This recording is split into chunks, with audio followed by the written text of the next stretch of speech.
जब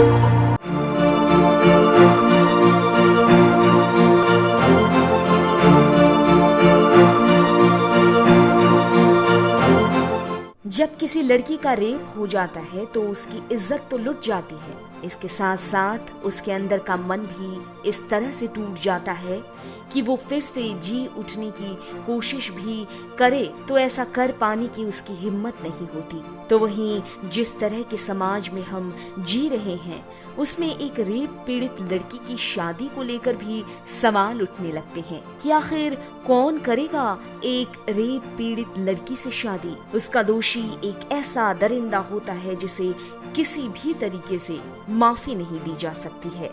लेकिन इस सब के बीच एक सवाल ये उठता है कि आखिर तब क्या हो जब एक रेप पीड़ित लड़की का दोषी ही उस रेप पीड़ित लड़की से शादी कर ले। क्या ऐसा करने पर दोषी को सजा में राहत मिल जाती है? क्या ऐसा कर वो रेप करने पर मिलने वाली सजा से मुक्त हो जाता है? आज हम इसी सवाल को सुलझाने की कोशिश करेंगे और ऐसे मामले को विस्तार से समझने की कोशिश करेंगे। दरअसल अगर रेप का आरोपी रेप पीड़ित लड़की से शादी कर भी लेता है तो उसके ऐसा करने से रेप केस पर कोई असर नहीं पड़ता। इस बारे में सुप्रीम कोर्ट क्या कहता है, अगर इस पर गौर करें तो शादी करने से रेप के आरोपी को मिलने वाली सजा न तो कम होती है और न ही खत्म होती है, बल्कि एक अपराध ही होता है। हाँ, ये जरूर है कि अगर रेप के मामले में पहले ही पीड़िता को समझाकर ट्रायल के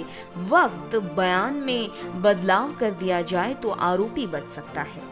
ऐसे में केस में आरोपी को कोर्ट बरी कर सकता है। अगर आरोपी पीड़िता से शादी रेप करने के बाद करता है और इसके बाद केस में पीड़िता अपना बयान बदलना चाहती है तो ये पीड़िता पर ही पूरी तरह से निर्भर करता है। आरोपी भले ही विक्टिम से शादी कर ले, लेकिन जब रेप किया गया तब पीड़िता आरोपी की पत्नी नहीं थी। इस बारे में सुप्रीम कोर्ट ने कहा कि अपराध तो अपराध है। हाँ, अगर किसी वजह से पीड़िता अपने बयान से पलट जाती है और कोर्ट के सामने बयान देती है कि किसी दबाव में उसने रेप का आरोप लगाया, तो फिर धारा 376 यानी कि किसी भी महिला से रेप करने के अपराध को गंभीर श्रेणी में लाने वाला कानून कमजोर पड़ सकता है।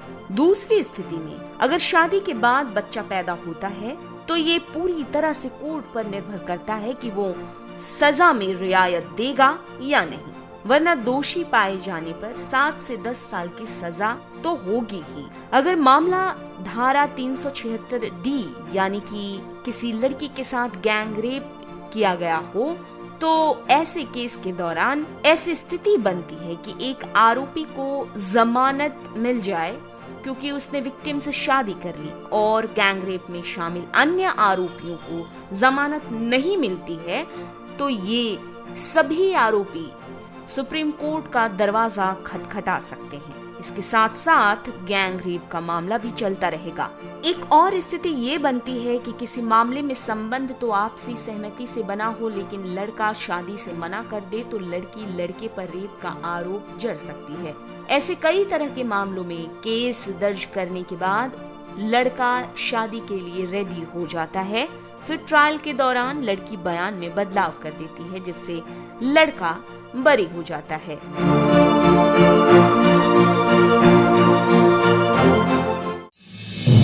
आप देख रहे हैं नेट्रिक न्यूज, साहस सच कहने का।